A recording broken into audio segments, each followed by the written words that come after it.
Hello! You are about to embark on the wonderful adventure of scuba diving. You will be given the means to enjoy Earth's last frontier, the underwater world. Before you begin your adventure, there are risks you must be aware of and understand. Be aware that water is not a human's natural environment. Anytime you enter the water to scuba dive, there is the risk of an accident that may include injury or even death. At first, you will need to listen to and learn from your instructor, who will teach you how to be a scuba diver. But the very essence of the course is to make you independent, so the responsibility for your well-being depends on you. Because your safety basically depends on your personal actions and how well you apply yourself and follow the rules, you will be required to sign a series of forms. It is very important that you read each form carefully, so you understand fully what you are signing and what rights you are relinquishing. Let's now watch an overview of the areas of risk in scuba diving. You will see that if you follow the safety rules discussed in your course, the risks are relatively small and controllable, and you can learn to be a responsible diver.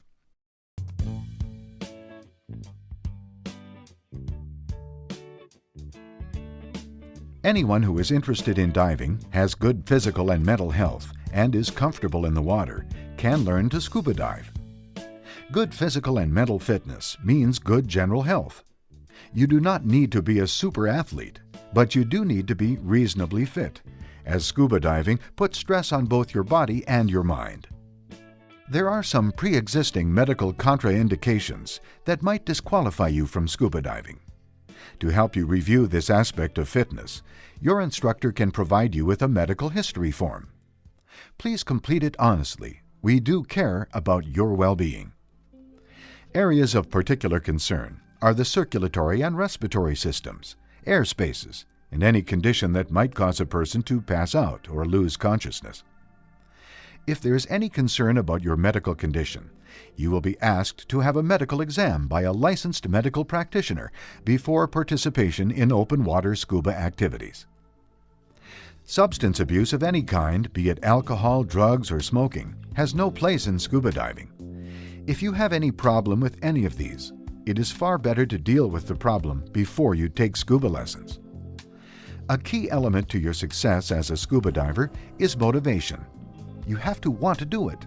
You should not be in a scuba class to please someone else if you are unduly afraid of the water or the activity. It is natural to feel somewhat excited, even stressed, prior to open water diving. But remember, you have been trained to deal with the risks. Follow the rules and dive within your limits, and you will have a wonderful adventure.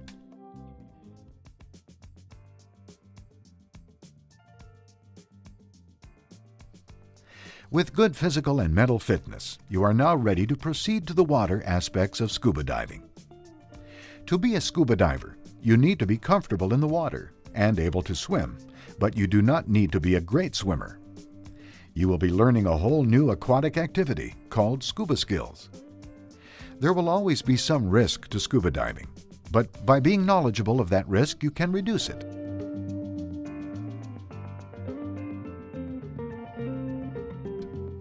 Scuba diving is an equipment-intense activity.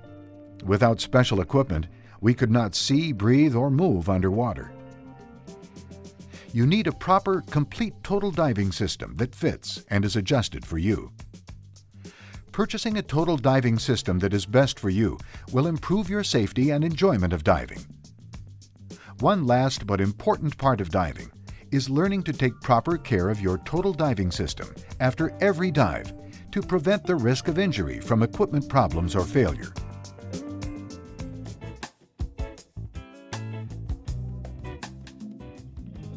Misuse of diving equipment is the main concern, as malfunction rarely causes accidents. Manufacturers supply warning labels about proper use and care of equipment and the importance of proper training to prevent misuse.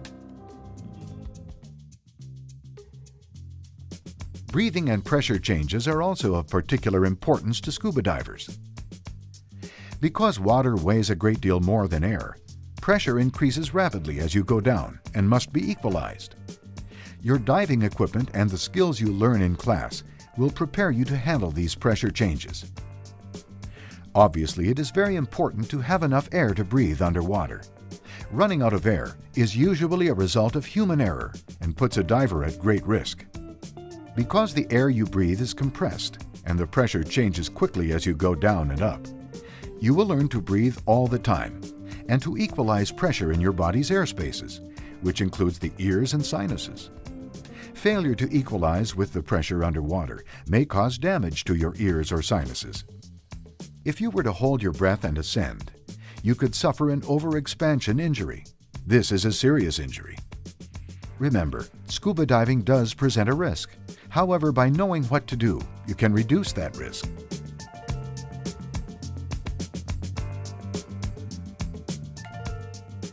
Buoyancy control is a primary skill of scuba diving.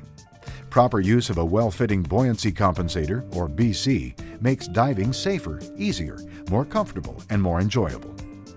Much of your training in your scuba course will focus on learning to use buoyancy control to your advantage while underwater. But buoyancy control is also important on the surface. Keeping your BC inflated on the surface allows you to rest easily.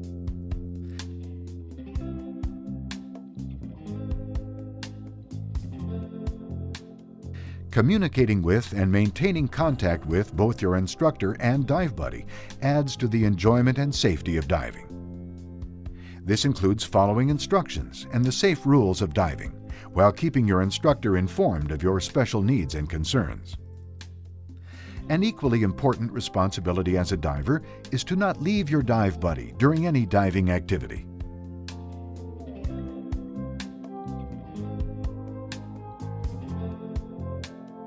Control is a key concept in scuba diving.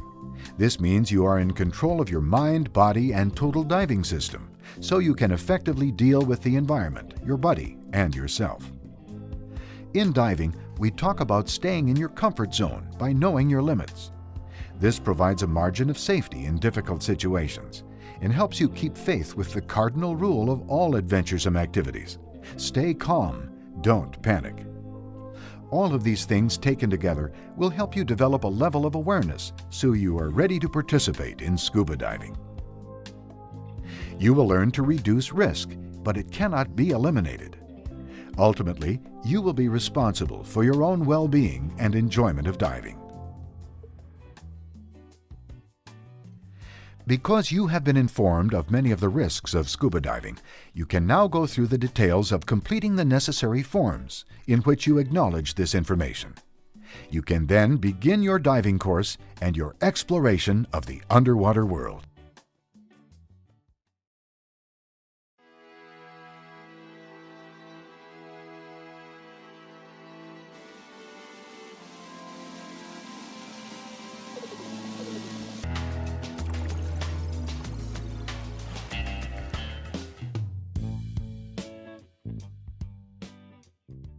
You have completed the first phase of your training and are now ready to continue. Since the nature of some open water skills requires the instructor to give direct attention to one student at a time, there will be moments when you're out of the instructor's vision. As always, it is your responsibility to maintain contact at all times. Also, the instructor can only judge you by your performance. It is your responsibility to say how you feel. Let the instructor know if you're cold, sick, overheated, or tired. You should not participate if you don't feel well, and you should never say you're satisfied with your performance if you aren't. This video will show areas of risk in the open water, so you have a clear understanding of your responsibilities prior to signing the required forms.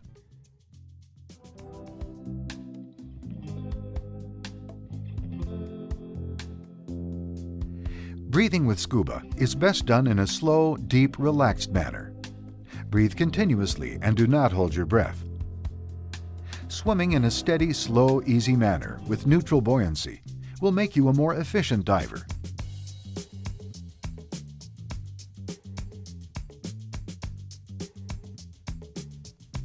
Another major concern of scuba diving is the possibility of having an overexpansion injury while ascending.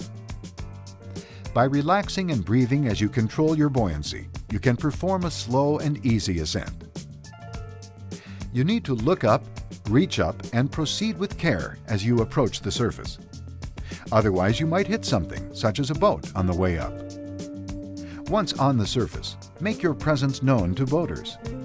Be aware that you can see boats better than they can see you. Your understanding, your equipment, and your skills all help reduce the risks of diving.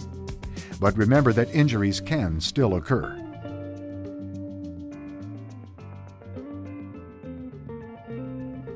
One concern about temperature is that you might overheat on the surface while you are putting on your dive gear.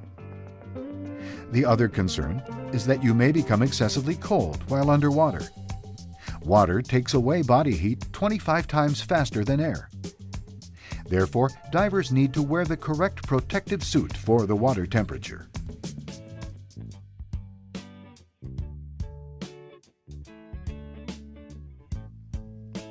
Decompression sickness is a problem that can occur even if you follow all the rules. This is something you need to know and understand. Time underwater is based on decompression needs, air consumption, and comfort. You need to plan your dive and monitor your air supply to avoid running out of air. An out-of-air situation could lead to panic and drowning.